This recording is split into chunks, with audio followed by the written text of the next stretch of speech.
हरे कृष्णा। आप सभी का एक बार फिर से हमारे चैनल आध्यात्मिक सागर में हार्दिक स्वागत है। इससे पहले ज्येष्ठ मास महात्म्य की कथाओं को हमारे चैनल पर सुनने के लिए आप सभी भक्तजनों का हार्दिक धन्यवाद। आज से ज्येष्ठ का महीना शुरू हो गया है। इस महीने में कई महत्वपूर्ण व्रत और त्योहार आते हैं। आषाढ़ के महीने को आध्यात्मिक और ज्योतिषीय दृष्टि से बहुत ही महत्वपूर्ण महीना माना जाता है। धार्मिक मान्यताओं के अनुसार आषाढ़ मास में भगवान विष्णु जी की विशेष पूजा अर्चना करनी चाहिए। सूर्य देव को जल अर्पित करके उनकी भी पूजा करनी चाहिए। आषाढ़ के महीने में गर्मी अधिक होती है, तो ऐसे में दान पुण्य का भी इस समय विशेष महत्व होता है। इस महीने में आप ठंडे जल का, छाता, जूता, जल से भरा घड़ा, मीठे शरबत का, अन्न का, पक्षियों के लिए दाना पानी रखने का, गरीबों को वस्त्र और जूते का, इसके अलावा मौसमी फल जैसे तरबूज, खरबूज, खीरे, आम, इनका भी आप दान कर सकते हैं। इस बार आषाढ़ का महीना 11 जून 2025 से प्रारंभ होगा और 10 जुलाई गुरु पूर्णिमा के दिन समाप्त होगा। आषाढ़ के महीने में देवशयनी यानी हरिशयनी एकादशी भी होती है और इस दिन जगत के पालनहार भगवान विष्णु 4 महीने के लिए शयन के लिए चले जाते हैं और इसी के साथ इन 4 महीने के दौरान सभी तरह के मांगलिक कार्य रोक दिए जाते हैं। इन 4 महीने के समय को चातुर्मास कहा जाता है। चातुर्मास आषाढ़ मास के शुक्ल पक्ष की एकादशी से प्रारंभ होकर कार्तिक मास के शुक्ल पक्ष की एकादशी तक रहता है। चातुर्मास के समय में भगवान श्री विष्णु शयन की मुद्रा में होते हैं, लेकिन जो भी भक्त इस समय में भगवान हरि विष्णु जी की पूजा करके उनकी महात्म्य और पौराणिक कथाएं पढ़ता या सुनता है, भगवान श्री विष्णु जी और माता लक्ष्मी जी का आशीर्वाद उन भक्तों पर सदा बना रहता है और वे उनसे प्रसन्न रहते हैं। आज से आप प्रतिदिन हमारे चैनल पर आषाढ़ मास महात्म्य की कथाएं सुनेंगे और उम्मीद करती हूँ कि आप अपना प्यार और आशीर्वाद अपनी इन महात्म्य कथाओं को जरूर देंगे और भगवान का आशीर्वाद प्राप्त करेंगे। तो आइए आषाढ़ मास की कथा का प्रारंभ श्री गणेश भगवान की कथा से करते हैं। तो सभी भक्तजन एक बार प्रेम से बोलिए गौरी पुत्र गणेश भगवान की जय।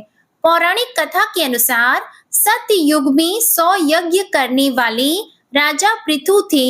उनके राज्य में दयादेव नाम का एक ब्राह्मण रहता था जो वेदों का बहुत ही जानकार था। उसके 4 पुत्र थे। पिता ने अपने पुत्रों का विवाह कर दिया। उन 4 बहुओं में से बड़ी बहू गणेश भगवान का व्रत किया करती थी। एक दिन बहू ने अपने सास ससुर से कहा कि हे माताजी, हे पिताजी, मैं बचपन से ही गणेश भगवान का व्रत करती रही हूँ, इसलिए आप मुझे यहाँ भी इस व्रत को करने की अनुमति दें।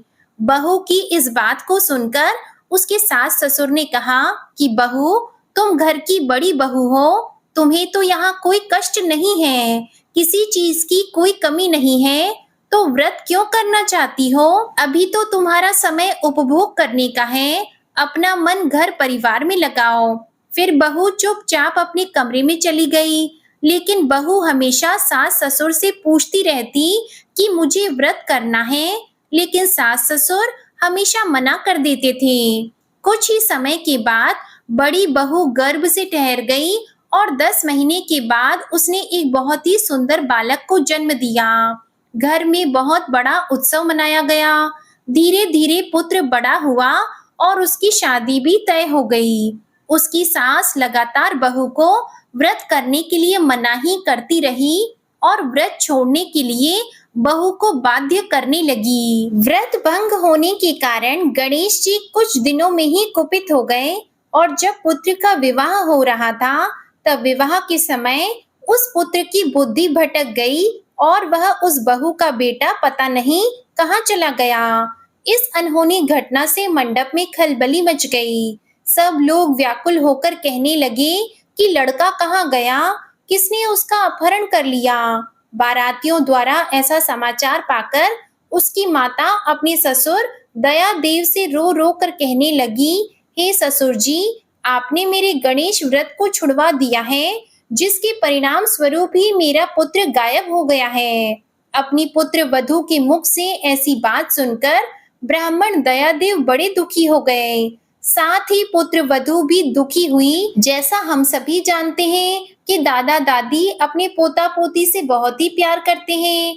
तब बहू ने उनसे कहा कि हे पिताजी, हे माताजी, मुझे गणेश भगवान का यह व्रत करने की आज्ञा दीजिए।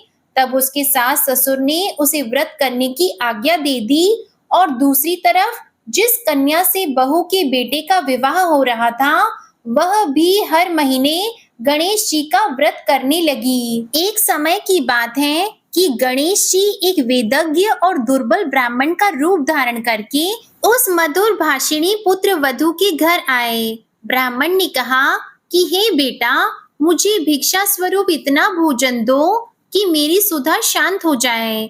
उस ब्राह्मण की बात सुनकर उस धर्मपरायणा कन्या ने उस ब्राह्मण का विधिवत पूजन किया और भक्ति पूर्वक भोजन कराने के बाद उसने ब्राह्मण को वस्त्र आदि दिए। कन्या की सेवा से संतुष्ट होकर ब्राह्मण कहने लगे, हे कल्याणी, हम तुम पर बहुत प्रसन्न हैं। तुम अपनी इच्छा के अनुकूल मुझसे वरदान प्राप्त कर लो। मैं ब्राह्मण वेशधारी गणेश हूँ और तुम्हारी प्रीति के कारण आया हूँ। ब्राह्मण की बात सुनकर कन्या हाथ जोड़कर निवेदन करने लगी, हे विघ्नेश्वर, यदि आप प्रसन्न हैं तो मुझे मेरे पति जो शादी के मंडप से कहीं चले गए थे, उनके दर्शन करा दीजिए। कन्या की यह बात सुनकर गणेश जी ने उससे कहा कि हे सुंदर विचार वाली, जो तुम चाहती हो वही होगा। तुम्हारा पति शीघ्र ही आएगा। कन्या को इस प्रकार का वरदान देकर गणेश जी वहीं अंतर ध्यान हो गए। कुछ समय के बाद उसका पति घर वापस आ गया। पुत्र को घर आया देखकर सभी घर वाले और सभी रिश्तेदार बड़े खुश हुए और विधि के अनुसार विवाह कार्य संपन्न किया। शादी के बाद वे दोनों खुशी खुशी जीवन यापन करने लगे। तो प्रेम से बोलिए गौरी पुत्र गणेश भगवान की जय। जय शिव शंकर, जय माता पार्वती। हे प्रिय भक्तजनों, आइए आज की पुण्य फल देने वाली कथा को सुनते हैं। इसके बाद आषाढ़ मास महात्म्य के पहले अध्याय को सुनेंगे। बहुत समय पहले एक छोटे से गांव गोकुलपुर में एक निर्धन किसान अपने परिवार के साथ जीवन यापन करता था। उसका सबसे छोटा बेटा श्याम बचपन से ही कुछ अलग था। उसका मन खेल कूद और पढ़ाई में नहीं बल्कि भगवान श्री कृष्ण की भक्ति में रमता था। जहाँ गांव के अन्य बच्चे पेड़ पर चढ़कर आम तोड़ते या तालाब में तैरते, वहीं श्याम मंदिर के एक कोने में बैठा घंटों भगवान से बातें करता रहता था। उसका प्रेम भगवान के प्रति ऐसा था जैसे कोई बालक अपनी माँ से निर्भय होकर बात करता है। वह कृष्ण को मित्र मानता था, कभी रूठता, कभी मनाता, कभी उन्हें लड्डू खिलाने की जिद करता और कभी अपनी छोटी छोटी बातों पर शिकायत करता। श्याम का यह व्यवहार गांव वालों के लिए एक रहस्य बन गया था। कुछ लोग उसकी श्रद्धा को बाल सुलभ मानते तो कुछ उसे सनकी कहकर मजाक उड़ाते, पर श्याम को किसी की परवाह नहीं थी। उसका संसार बस मंदिर की वो छोटी सी मूर्ति थी जहां वो श्री कृष्ण को देखता, महसूस करता और जीता। वह कहता, मेरे कन्हैया मुझसे बात करते हैं, बस बाकी लोग सुन नहीं सकते। उसकी माँ उसे डांटती कि श्याम, जरा खेती बाड़ी में हाथ बटा ले, तुझे भगवान रोटी नहीं देंगे। पर श्याम मुस्कुराकर कहता कि अगर उन्होंने ब्रह्मांड बनाया है तो मेरे लिए 2 रोटी भी बना सकते हैं। समय बीतता गया, श्याम किशोर हो गया, लेकिन घर की गरीबी भी दिन ब दिन बढ़ती गई। उसके पिता को लंबी बीमारी ने जकड़ लिया, खेत सूखने लगे और गायों ने दूध देना बंद कर दिया। घर का खर्च चलाना मुश्किल हो गया। माँ की आंखों में हर रात आंसू होते, लेकिन श्याम के चेहरे पर वही विश्वास की चमक बनी रहती। एक दिन माँ ने उससे पूछा कि श्याम, हम सब दुख में हैं और तू भगवान से इतना प्रेम करता है, फिर वो तेरी मदद क्यों नहीं करते? तब श्याम ने धीरे से कहा, माँ, मदद हो रही है, सिर्फ हमें उसे देखने की दृष्टि नहीं मिली अभी। वह रोज की तरह मंदिर गया, लेकिन उस दिन कुछ अलग था। वह खाली हाथ था। माँ के कहने पर उसका भोग लड्डू भी नहीं ला सका। फिर भी उसने भगवान से कहा, आज कुछ नहीं है मेरे पास, लेकिन मैं तुझे अपना समय दूंगा, अपने आंसू दूंगा। तू चाहे तो उन्हें स्वीकार कर लेना। और वह मूर्ति के सामने बैठकर धीरे धीरे रोता रहा, लेकिन उसकी आंखों में कोई शिकायत नहीं थी, बस प्रेम था। कुछ समय बाद उसकी माँ को तेज बुखार हो गया। गांव के वैद्य ने देखकर बताया कि एक विशेष जड़ी बूटी और दवा तुरंत चाहिए, नहीं तो जान को खतरा हो सकता है। दवा की कीमत 25 रुपए थी। श्याम के पास एक भी पैसा नहीं था। उसने गांव में कई लोगों से मदद मांगी, पर सभी ने उससे मुंह मोड़ लिया। अंत में वह टूटे कदमों से मंदिर पहुंचा और सीधे श्री कृष्ण की मूर्ति के आगे लेट गया। उसकी आंखें भरी हुई थी और हृदय भी व्याकुल था। उसने कहा कि तू मेरा सखा है ना, मेरा भाई, मेरा सब कुछ। आज मेरी माँ को बचा ले, तेरे चरणों में सब कुछ अर्पण है। बस माँ को कुछ हो गया तो मैं भी नहीं बचूंगा। थक कर श्याम वही मूर्ति के आगे सो गया। अगली सुबह सूरज की पहली किरण जब मंदिर में पड़ी तो श्याम की नींद खुल गई। उसने देखा कि मंदिर की सीढ़ियों पर एक छोटा कपड़े का थैला रखा है। उसने धीरे से उसे खोला। उसमें 25 रुपए रखे थे और एक छोटी सी पर्ची। उस पर्ची पर लिखा था, श्याम, माँ को दवाई दे दो, तुम्हारा मुरलीधर। यह देखकर श्याम की आंखें भर आई। वह दौड़ता हुआ वैद्य के पास गया, दवा दिलवाई और माँ को दवाई दी।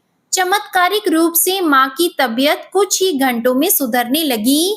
तब वैद्य ने हैरानी से कहा कि श्याम, यह तो भगवान की कृपा लगती है। इतनी जल्दी किसी को आराम नहीं आता। गांव में यह बात पूरी फैल गई। कुछ लोग श्रद्धा से भर उठे तो कुछ लोगों ने उल्टी बातें करनी शुरू कर दी। उन्होंने श्याम को झूठा, चालाक और ढोंगी कहना शुरू कर दिया। बोले, इसने मंदिर से पैसे चुराए हैं और अब कहता है कि भगवान ने दिए हैं। श्याम ने किसी को कुछ नहीं कहा। उसने न तो कोई सफाई दी, न किसी को कोसा। वह बस रोज मंदिर जाता और अपने उसी प्रेम से भगवान से बातें करता जैसे कुछ हुआ ही न हो। उसके विश्वास में रत्ती भर भी कमी नहीं आई। एक रात आकाश में तेज आंधी चली, बिजली कड़कने लगी और पूरे गांव में हड़कंप मच गया। मंदिर की छत का एक हिस्सा गिर पड़ा। श्याम को जैसे ही पता चला, वह भागता हुआ मंदिर पहुंचा। उसने देखा कि श्री कृष्ण की मूर्ति पर मलबा गिरा है। वह घबरा गया और कांपते हाथों से मलबा हटाने लगा। फिर वह मूर्ति से लिपटकर रोने लगा कि तू तो मेरा सब कुछ है, तुझ पर कुछ भी कैसे गिर सकता है। तूने मुझे हर बार बचाया है, आज तुझे चोट आई, ये नहीं होना चाहिए था। ऐसा कहते कहते उसके आंसू लगातार बहते जा रहे थे। तभी मंदिर के भीतर एक दिव्य प्रकाश फैला। वहां उपस्थित कुछ लोगों की आंखें चौंधिया गई। श्याम ने जब आंखें खोली तो उसके सामने स्वयं श्री कृष्ण खड़े थे, पीतांबर पहने, सिर पर मोर मुकुट और हाथ में बांसुरी थी। वो मुस्कुरा रहे थे जैसे वर्षों से किसी प्रिय जन से मिलने आए हों। श्याम स्तब्ध रह गया। वह रोता हुआ उनके चरणों में गिर पड़ा। श्री कृष्ण ने उसे उठाया, गले लगाया और बोले, श्याम, तेरी भक्ति ने मुझे बांध लिया। तेरे प्रेम में न दिखावा है, न मांग है, बस समर्पण है। जब तू भूखा था, तूने मुझसे शिकायत नहीं की। जब तुझे अपमानित किया गया, तूने उन्हें क्षमा कर दिया।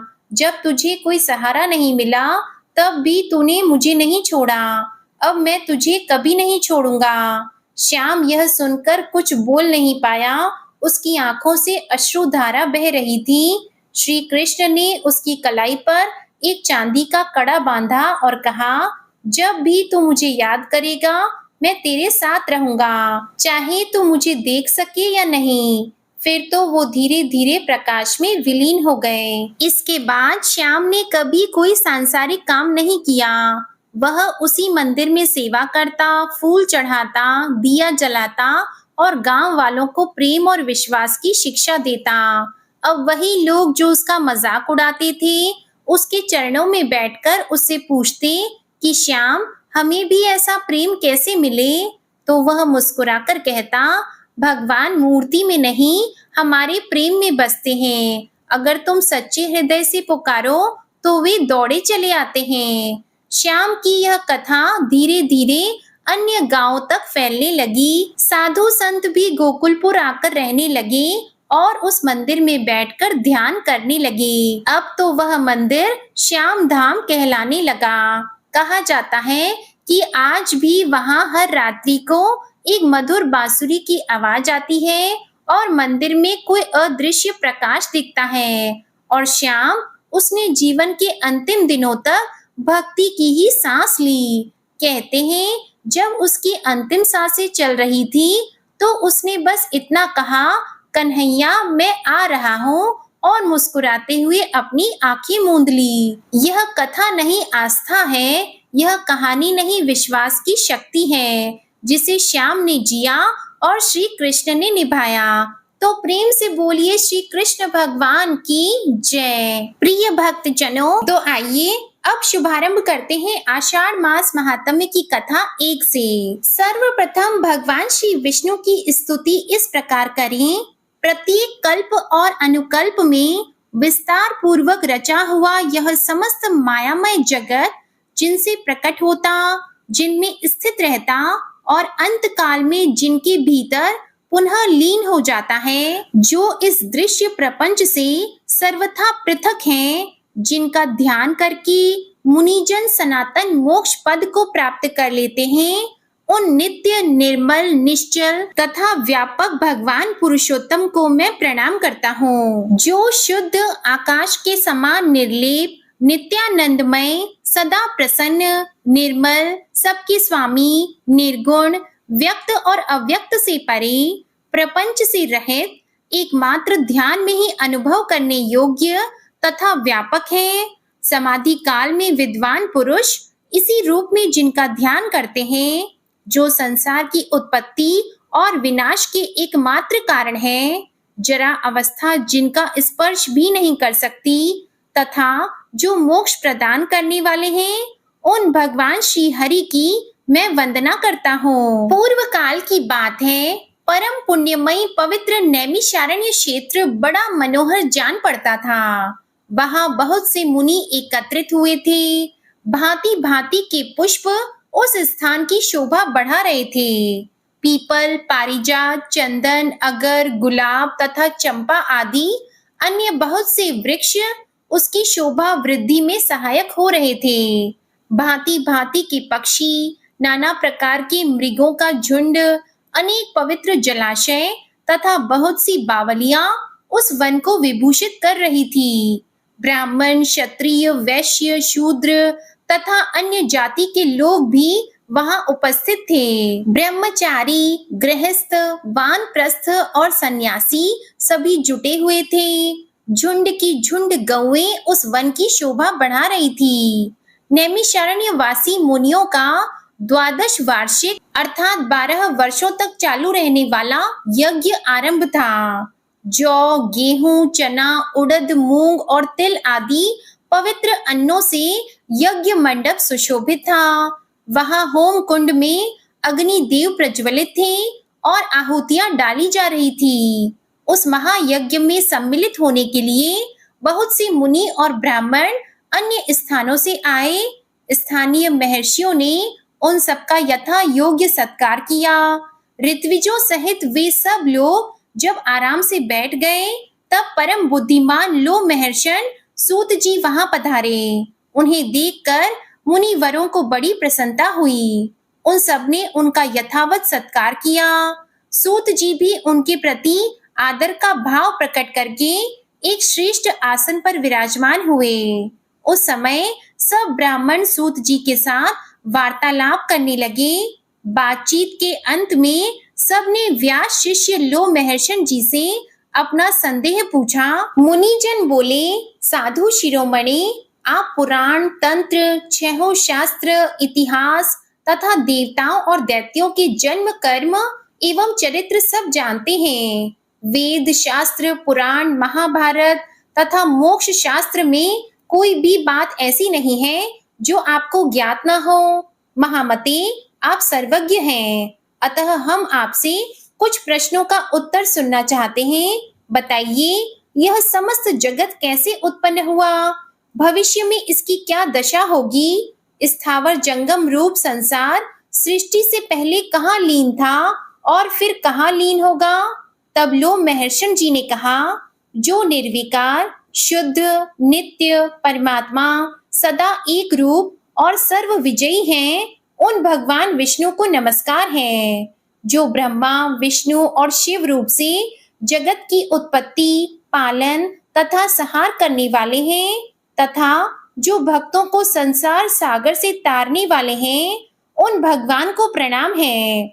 जो एक होकर भी अनेक रूप धारण करते हैं, स्थूल और सूक्ष्म सब जिनके ही स्वरूप हैं, जो कारण और कार्य रूप तथा मोक्ष के हेतु हैं, उन भगवान विष्णु को नमस्कार है। जो जगत की उत्पत्ति, पालन और संहार करने वाले हैं, जरा और मृत्यु जिनका स्पर्श नहीं करती, जो सबके मूल कारण हैं, उन परमात्मा विष्णु को नमस्कार है। जो इस विश्व के आधार है, अत्यंत सूक्ष्म से भी सूक्ष्म है, सब प्राणियों के भीतर विराजमान है, क्षर और अक्षर पुरुष से उत्तम तथा अविनाशी हैं, उन भगवान विष्णु को प्रणाम करता हूँ। जो वास्तव में अत्यंत निर्मल ज्ञान स्वरूप हैं, किंतु अज्ञानवश नाना पदार्थों के रूप में प्रतीत हो रहे हैं, जो विश्व की सृष्टि और पालन में समर्थ एवं उसका संहार करने वाले हैं, सर्वज्ञ हैं, जगत के अधीश्वर हैं, जिनके जन्म और विनाश नहीं होते, जो अव्यय आदि अत्यंत सूक्ष्म तथा विश्वेश्वर हैं, उन श्री हरि को तथा ब्रह्मा आदि देवताओं को मैं प्रणाम करता हूँ।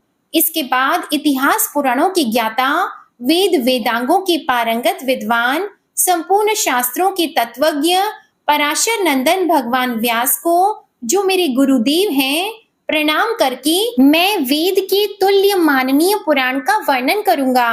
पूर्व काल में दक्ष आदि श्रेष्ठ मुनियों के पूछने पर कमल योनि भगवान ब्रह्मा जी ने जो सुनाई थी, वह पाप नाशिनी कथा मैं इस समय कहूंगा। मेरी वह कथा बहुत ही विचित्र और अनेक अर्थों वाली होगी। उसमें श्रुतियों के अर्थ का विस्तार होगा। जो इस कथा को सदा अपने हृदय में धारण करेगा अथवा निरंतर सुनेगा, वह अपनी वंश परंपरा को कायम रखते हुए स्वर्ग लोक में प्रतिष्ठित होगा।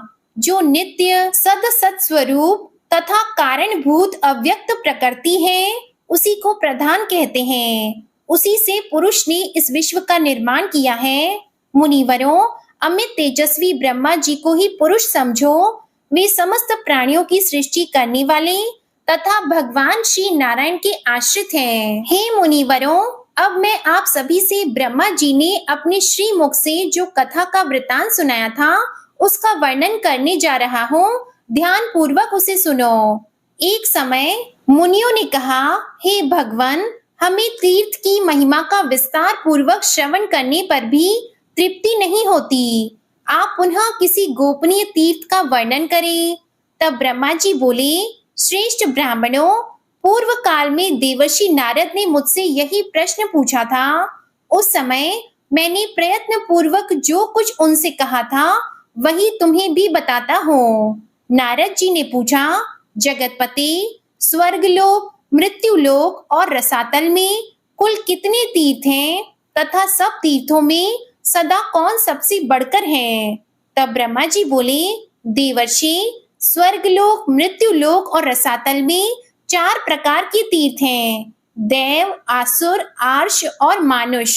ये तीनों लोकों में विख्यात हैं। जम्बू द्वीप में भारतवर्ष तीर्थ भूमि है। वह तीनों लोकों में विख्यात है। बेटा, वह कर्म भूमि है, इसलिए उसे तीर्थ कहते हैं।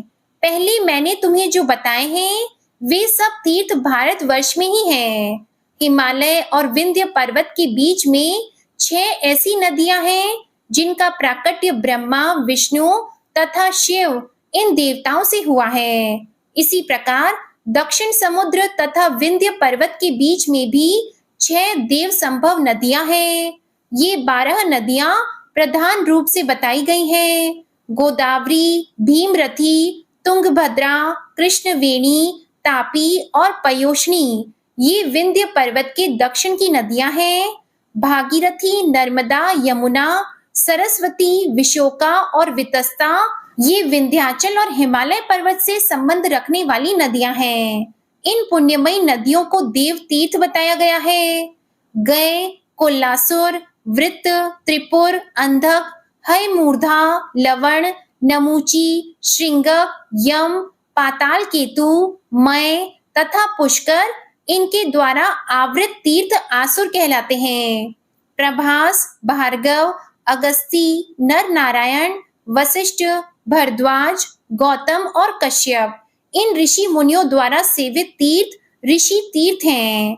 अम्बरीश, हरिश्चंद्र, मानधाता, मनु, कुरु, कनखल, भद्राश्व, सगर, अश्यूप, नचिकेता, वृषाकपि और अरिंदम आदि मानवों द्वारा निर्मित तीर्थ मानुष कहलाते हैं। ये सब यश तथा उत्तम फल की सिद्धि के लिए निर्मित हुए हैं। तीनों लोकों में कहीं भी जो स्वतः प्रकट हुए देव तीर्थ हैं, उन्हें पुण्य तीर्थ कहा गया है।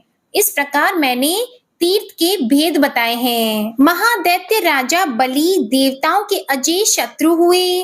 उन्होंने धर्म, यश, प्रजापालन, गुरु भक्ति, सत्य भाषण, बल, पराक्रम, त्याग और क्षमा के द्वारा वह सम्मान प्राप्त किया जिसकी तीनों लोकों में कहीं उपमा नहीं है। उनकी बढ़ती हुई समृद्धि देखकर देवताओं को बड़ी चिंता हुई। वे आपस में सलाह करने लगे कि हम बलि को कैसे जीतें। राजा बलि के शासन काल में तीनों लोक निष्कंटक थे। कहीं पर आधी व्याधि अथवा शत्रुओं की बाधा नहीं थी। अनावृष्टि और अधर्म का तो नाम भी नहीं था। स्वप्न में भी किसी को दुष्ट पुरुष का दर्शन नहीं होता था। देवताओं को उनकी उन्नति बाण की तरह चुभती थी। बलि की कीर्ति रूपी तलवार से वे टुकड़े टुकड़े हुए जाते थे तथा उनके शासन रूपी शक्ति से देवताओं के समस्त अंग विदीर्ण हो रहे थे। अतः उन्हें कभी शांति नहीं मिलती थी। देवता उनसे द्वेष करने लगे, उनके यश रूपी अग्नि से जलने लगे। अतः वे व्याकुल होकर भगवान श्री विष्णु की शरण में गए और देवता बोले, हे शंख, चक्र और गदा धारण करने वाले जगन्नाथ, हम पीड़ित हैं, हमारी सत्ता छिन गई है। आप हमारी ही रक्षा के लिए अस्त्र शस्त्र धारण करते हैं। आप जैसे स्वामी के होते हुए हम पर ऐसा दुख आ पड़ा है। हमारी जो वाणी आपको प्रणाम करती थी, वही एक दैत्य को कैसे नमस्कार करेगी। हे सुरेश्वर, आपके ऐश्वर्य से पुष्ट हो, अपने ही पराक्रम से तीनों लोकों को जीतकर हम स्थिर होंगे। दैत्य को कैसे नमस्कार करें। देवताओं का यह वचन सुनकर दैत्यों का संहार करने वाले भगवान ने देव कार्य की सिद्धि के लिए इस प्रकार कहा। श्री भगवान बोले, देवताओं, बलि मेरा भक्त है, उसे देवता और असुर कोई भी नहीं मार सकते। जैसे तुम लोग मेरे द्वारा पालन पोषण के योग्य हो, वैसे बलि भी है। मैं बिना युद्ध के ही स्वर्ग से बलि का राज्य छीन लूंगा और बलि को बांधकर तुम्हारा राज्य तुम्हें लौटा दूंगा। ब्रह्मा जी कहते हैं, बहुत अच्छा कहकर देवता स्वर्ग में चले गए।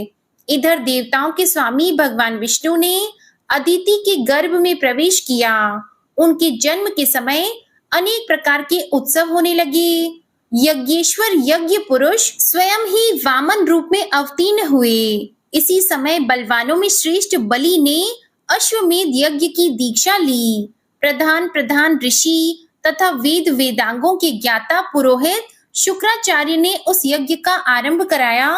स्वयं शुक्र ही यज्ञ के आचार्य थे। उस यज्ञ में भविष्य का भाग लेने के लिए जब सब देवता निकट आए तो दान दो, भोजन करो, सबका सत्कार करो, पूर्ण हो गया, पूर्ण हो गया इत्यादि शब्द यज्ञ मंडप में गूंजने लगे। उसी समय विचित्र कुंडल धारण किए साम गान करते हुए वामन जी धीरे धीरे यज्ञशाला में आए। आने पर वे यज्ञ की प्रशंसा करने लगे। शुक्राचार्य ने उन्हें देखते ही समझ लिया कि ये ब्राह्मण रूपधारी वामन देवता वास्तव में दैत्यों के नाशक, यज्ञ और तपस्या के फल देने वाले और राक्षस कुल का संहार करने वाले साक्षात श्री विष्णु हैं। बलवानों में श्रेष्ठ महातेजस्वी राजा बलि क्षत्रिय धर्म के अनुसार विजयी होकर भक्ति पूर्वक धन का दान करते हुए अपनी पत्नी के साथ यज्ञ की दीक्षा लेकर बैठे थे और भविष्य का हवन करते हुए यज्ञ पुरुष का ध्यान कर रहे थे। शुक्राचार्य जी ने वामन जी को पहचान कर तुरंत ही राजा बलि से कहा, राजन, ये जो बौने शरीर वाले ब्राह्मण तुम्हारे यज्ञ में आए हैं, वे वास्तव में ब्राह्मण नहीं, यज्ञ वाहन यज्ञेश्वर विष्णु हैं। प्रभो, इसमें तनिक संदेह नहीं कि ये देवताओं का हित करने के लिए बालक रूप धारण कर तुमसे कुछ याचना करने आए हैं। अतः पहले मुझसे सलाह लेकर पीछे इन्हें कुछ देना चाहिए। यह सुनकर शत्रु विजयी बलि ने अपने पुरोहित शुक्राचार्य से कहा, मैं धन्य हूँ जिसके घर पर साक्षात यज्ञेश्वर मूर्तिमान होकर पधारते और कुछ याचना करते हैं। अब इसमें सलाह लेने के योग्य कौन सी बात रह जाती है।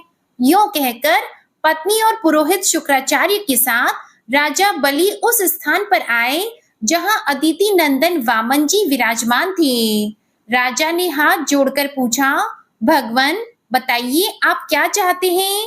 तब वामन जी ने कहा, महाराज केवल 3 पग भूमि दे दीजिए और किसी धन की मुझे आवश्यकता नहीं है।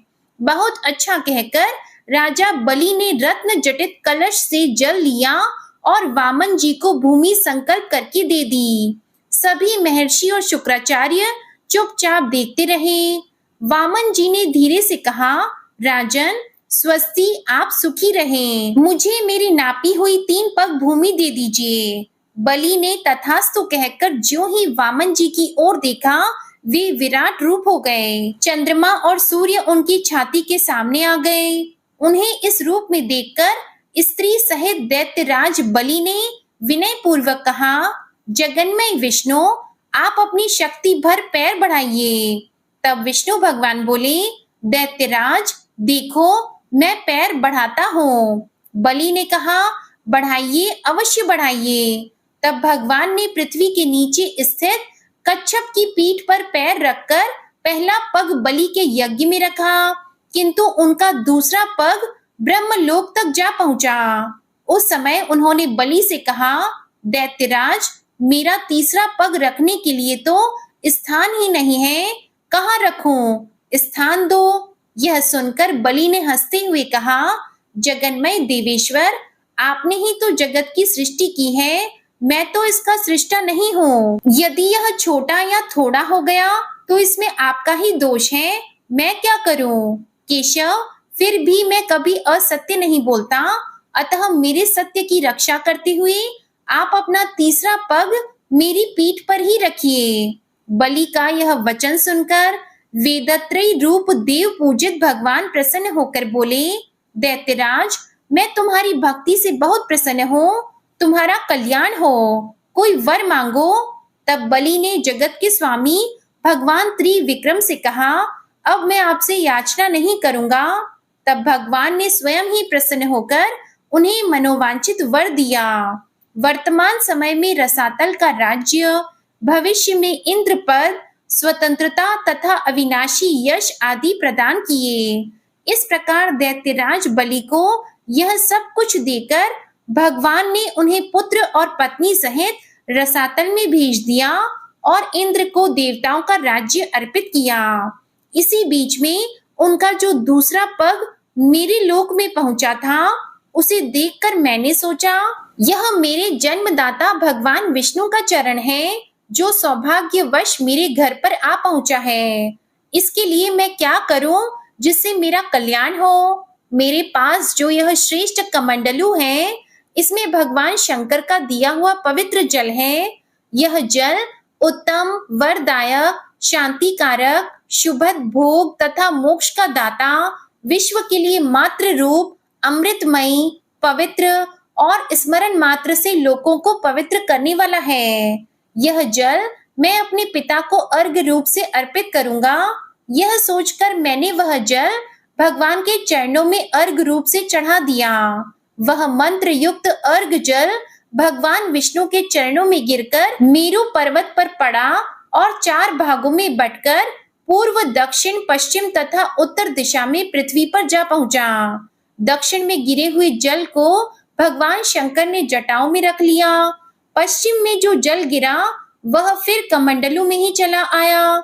उत्तर में गिरे हुए जल को भगवान विष्णु ने ग्रहण किया तथा पूर्व में जो जल गिरा उसे देवताओं, पितरों और लोकपालों ने ग्रहण किया। अतः वह जल अत्यंत ही श्रेष्ठ कहा जाता है। भगवान विष्णु के चरणों से निकलकर दक्षिण दिशा में गया हुआ जल जो भगवान शंकर की जटा में स्थित हुआ, पर्व के समय शुभोदय करने वाला है।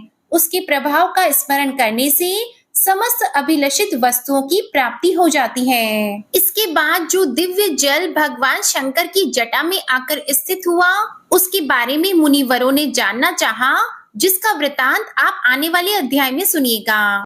प्रिय भक्त जनों, अब सच्चे मन से भगवान श्री हरि विष्णु जी का ध्यान करके इस परम कल्याणकारी स्तोत्र का पाठ करते हैं। जय श्री हरि विष्णु। शुक जी ने कहा कि बुद्धि के अनुसार पिछले अध्याय में वर्णन किए गए रीति से अपने मन को नियंत्रित कर और हृदय को स्थिर करके गजेंद्र अपने पिछले जन्म में याद किए गए सर्वोच्च कार्य और बार बार जाप किए जाने वाले स्तोत्र का जाप करने लगा।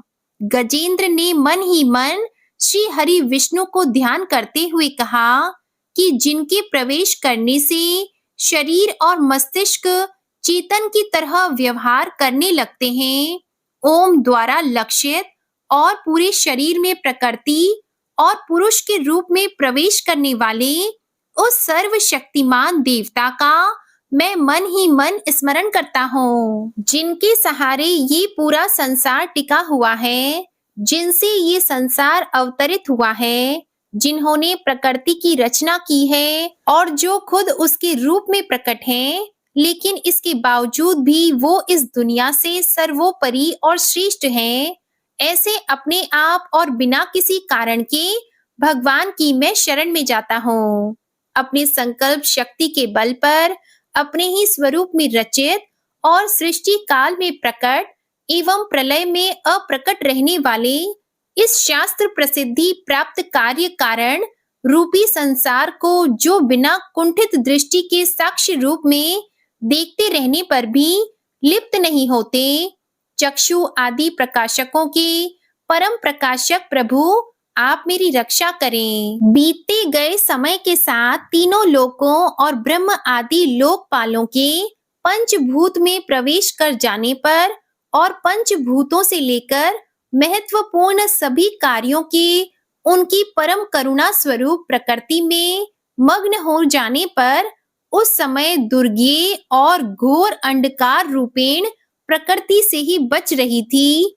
उस अंधकार से परे अपने परम धाम में जो सर्वव्यापी भगवान सभी दिशाओं में प्रकाशित होते रहते हैं, वो भगवान मेरी रक्षा करें। विभिन्न नाट्य रूपों में अभिनय करने वाले और उस अभिनेता के वास्तविक स्वरूप को जिस प्रकार से साधारण लोग भी नहीं पहचान पाते, उसी तरह से सत्व प्रधान देवता और महर्षि भी जिनके स्वरूप को नहीं जान पाते, ऐसे में कोई साधारण प्राणी उनका वर्णन कैसे कर सकता है।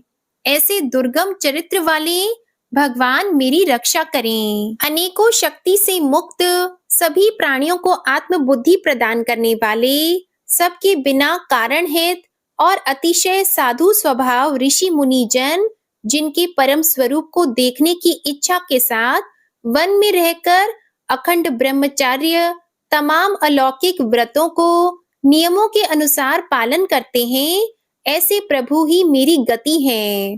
वह जिनका हमारी तरह ना तो जन्म होता है और ना जिनका अहंकार में कोई भी काम नहीं होता, जिनके निर्गुण रूप का ना कोई नाम है और ना कोई रूप है, इसके बावजूद भी वह समय के साथ इस संसार की सृष्टि और प्रलय के लिए अपनी इच्छा से अपने जन्म को स्वीकार करते हैं। उस अनंत शक्ति वाले परम ब्रह्मा परमेश्वर को मेरा नमस्कार है। प्राकृत, आकार रहित और अनेक रूप वाले अद्भुत भगवान को मेरा बार बार नमस्कार है। स्वयं प्रकाशित सभी साक्ष्य परमेश्वर को मेरा शत शत नमन है। वैसे देव जो मन, वाणी और चित्त वृत्तियों से परे हैं, उन्हें मेरा बारंबार नमस्कार है। विवेक से परिपूर्ण पुरुष के द्वारा सभी सत्व गुणों से परिपूर्ण निवृत्ति धर्म के आचरण से मिलने वाले योग्य मोक्ष सुख की अनुभूति रूपी भगवान को मेरा नमस्कार है। सभी गुणों के स्वीकार शांत रजोगुण को स्वीकार करके अत्यंत और तमोगुण को अपनाकर मूड से जाने जाने वाले बिना भेद के और हमेशा सद्भाव से ज्ञान धनी प्रभु को मेरा नमस्कार है। शरीर के इंद्रिय के समुदाय रूप सभी पिंडों के ज्ञाता, सभी के स्वामी और साक्षी स्वरूप देव आपको मेरा नमस्कार है। सभी के अंतर्यामी, प्रकृति के परम कारण लेकिन स्वयं बिना कारण भगवान को मेरा शत शत नमस्कार है। सभी इंद्रियों और सभी विषयों के जानकार, सभी प्रतीतियों के कारण रूप संपूर्ण जड़ प्रपंच और सबकी मूलभूता अविद्या के द्वारा सूचित होने वाले और सभी विषयों में अविद्या रूप से भासने वाले भगवान को मेरा नमस्कार है। सबके कारण लेकिन स्वयं बिना कारण होने पर भी बिना किसी परिणाम के होने की वजह से अन्य कारणों से भी विलक्षण कारण आपको मेरा बार बार नमस्कार है। सभी वेदों और शास्त्रों के परम तात्पर्य मोक्ष रूपी और श्रेष्ठ पुरुषों की परम गति देवता को मेरा नमस्कार है। वह जो त्रिगुण रूपों में छिपी हुई ज्ञान रूपी अग्नि है, वैसे गुणों में हलचल होने पर जिनके मन मस्तिष्क में संसार को रचने की वृत्ति उत्पन्न हो उठती हो और जो आत्मा तत्व की भावना के द्वारा विधि निषेध रूप शास्त्र से भी ऊपर उठे हो, जो महाज्ञानी महात्माओं में स्वयं प्रकाशित हो रहे हो, ऐसे भगवान को मेरा नमस्कार है। मेरे जैसे शरणागत पशु के समान जीवों की अविद्या रूप फांसी को पूर्ण रूप से काट देने वाले परम दयालु और दया दिखने में कभी भी आलस नहीं करने वाले भगवान को मेरा नमस्कार है। अपने अंश से सभी जीवों के मन में अंतर्यामी रूप से प्रकट होने वाले सर्वनियंता अनंत परमात्मा आपको मेरा नमस्कार है। जो शरीर, पुत्र, मित्र, घर और संपत्ति सहित कुटुंबियों में अशक्त लोगों के द्वारा कठिनाई से मिलते हों और मुक्त पुरुषों के द्वारा अपने हृदय में निरंतर चिंतित ज्ञान स्वरूप सर्वसमर्थ परमेश्वर को मेरा नमस्कार है। वह जिन्हें धर्म, अभिलषित भोग, धन और मोक्ष की कामना से मनन करके लोग अपनी मनचाही इच्छा पूर्ण कर लेते हैं, अपितु जिन्हें विभिन्न प्रकार के अयाचित भोग और अविनाशी पार्षद शरीर भी देते हैं, वैसे अत्यंत दयालु प्रभु मुझे इस प्रकार के विपदा से हमेशा के लिए बाहर निकालें। वह जिनके एक से अधिक भक्त हैं, जो मुख्य रूप से एकमात्र उसी भगवान की शरण में हैं, जो धर्म, अर्थ आदि किसी भी पदार्थ की अभिलाषा नहीं रखते हैं, जो केवल उन्हीं के परम मंगलमय एवं अत्यंत विलक्षण चरित्र का गुणगान करते हुए उनके आनंदमय समुद्र में गोती लगाते रहते हैं, उन अविनाशी, सर्वव्यापी, सर्वमान्य ब्रह्म आदि के भी नियामक अभक्तों के लिए भी हमेशा प्रकट होने वाले भक्ति योग द्वारा प्राप्त अत्यंत निकट होने पर भी माया के कारण अत्यंत दूर महसूस होने वाले इंद्रियों के द्वारा अगम्य और अत्यंत दुर्विज्ञेय, अंतर रहित लेकिन सभी के आदि कारक और सभी तरफ से परिपूर्ण उस भगवान की मैं स्तुति करता हूँ। वो जो ब्रह्मा सहित सभी देवता, चारों वेद, समस्त चर और अचर जीव के नाम और आकृति भेद से, जिनके अत्यंत क्षुद्र अंशों से रचित हैं, जिस तरह से जलती हुई अग्नि की लपटें और सूरज की किरणें हर बार निकलती हैं और फिर से अपने कारण में लीन हो जाती है, उसी प्रकार बुद्धि, मस्तिष्क, इंद्रियां और नाना योनियों के शरीर, जिन सभी गुणों से प्राप्त शरीर जो स्वयं प्रकाश परमात्मा से अवतरित होकर फिर से उन्हीं में लीन हो जाता है। वह भगवान जो ना तो देवता है, ना असुर, ना मनुष्य और ना ही मनुष्य से नीचे किसी अन्य योनि के प्राणी, ना ही वो स्त्री है, ना पुरुष और ना ही नपुंसक और ना ही वो कोई ऐसे जीव हैं जिनका इन तीनों ही श्रेणी में समावेश है। वो ना तो गुण है, ना कर्म है, वो ना ही कार्य है और ना ही कारण। इन सभी योनियों का निषेध होने पर जो बचता है वही उनका असली रूप है। ऐसे प्रभु मेरा उत्थान करने के लिए प्रकट हो। अब मैं इस मगरमच्छ के चंगुल से आजाद होने के बाद जीवित नहीं रहना चाहता। इसकी वजह यह है कि मैं सभी तरफ से अज्ञानता से ढके इस हाथी के शरीर का क्या करूं?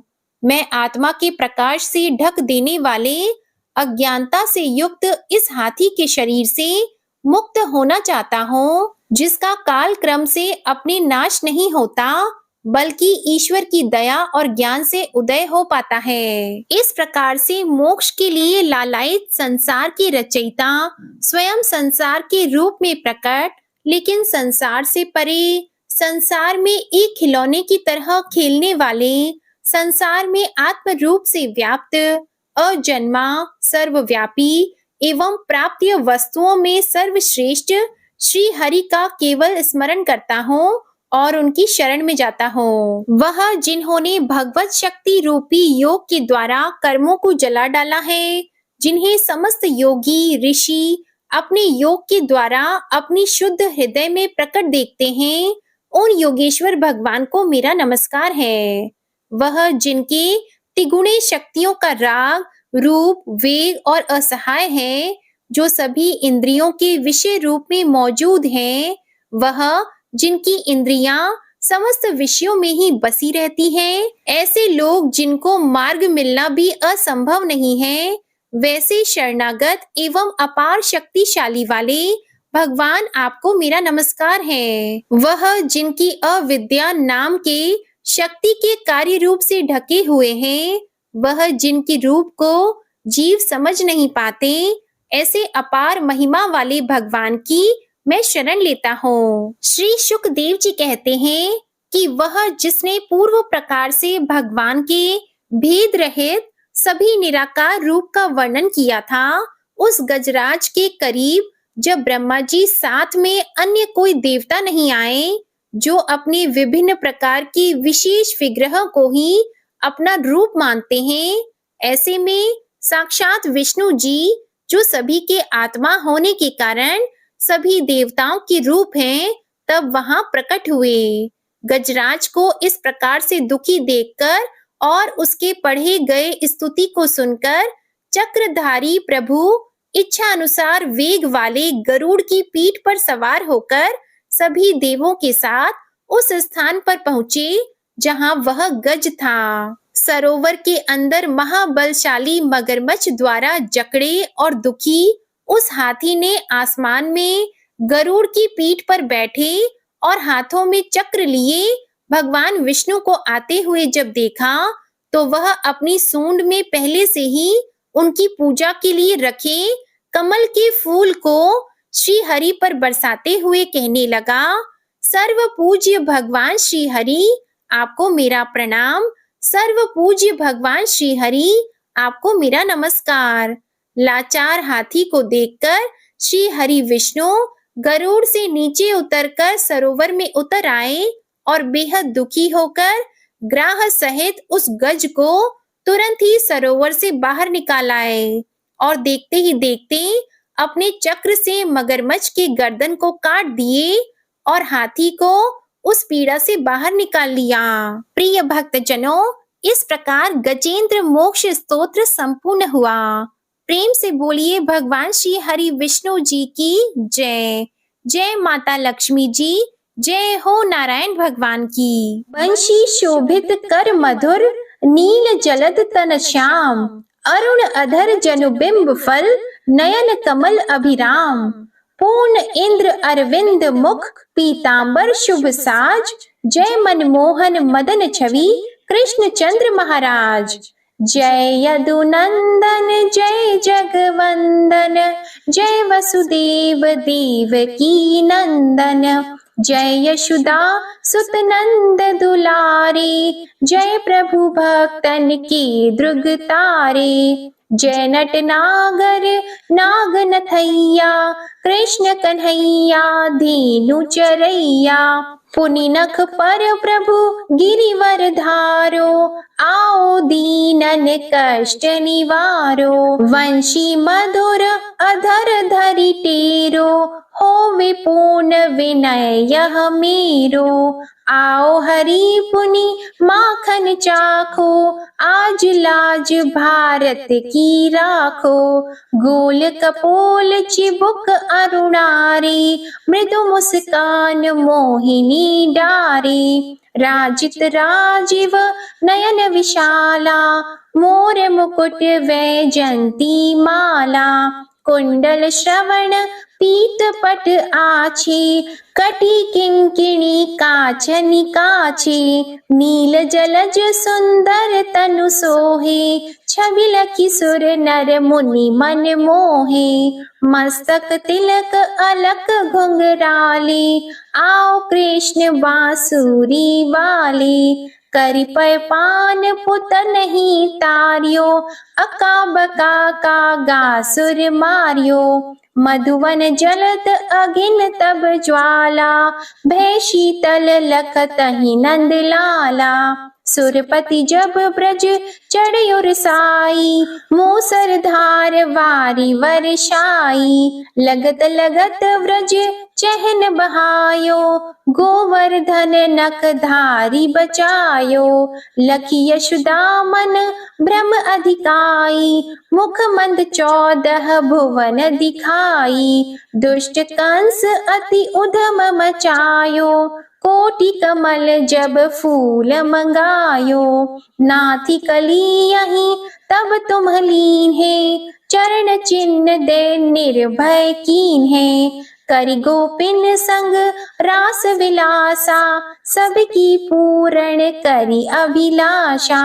केतिक महा असुर संहार्यो, कंस ही केस पकड़ी दे मारियो। मात पिता की बंदी छुड़ाई, उग्रसेन कह राज दिलाई। महिषी मृतक छहो सुत लायो, मातु देव की शोक मिटायो। भौमासुर मुर दैत्य सहारी, लाए 68 सहस कुमारी। देवी मही तृण चीर सहारा, जरा सिंधु राक्षस कहि मारा। असुर बकासुर आदिक मारियो, भक्तन के तब कष्ट निवार्यो। दीन सुदामा की दुख टारियो, तंदुल 3 मूठ मुख डारियो। श्री कृष्ण चालीसा समाप्त होती है। प्रेम से बोलिए भगवान श्री कृष्ण की जय। गौ माता की जय। इसके आगे का वृतांत आप अगले अध्याय में सुनेंगे। आपको आज की कथा पसंद आए तो वीडियो को लाइक करिएगा, शेयर करिएगा, कमेंट में भगवान श्री राधे कृष्ण की जय लिखिएगा और चैनल को भी सब्सक्राइब करिएगा। इसी के साथ आज आप हमारे चैनल पर बुधवार की व्रत कथा, सत्यनारायण भगवान की कथा और जेठ पूर्णिमा की व्रत कथा भी जरूर सुनिएगा। प्रेम से बोलिए जय श्री राधे कृष्णा।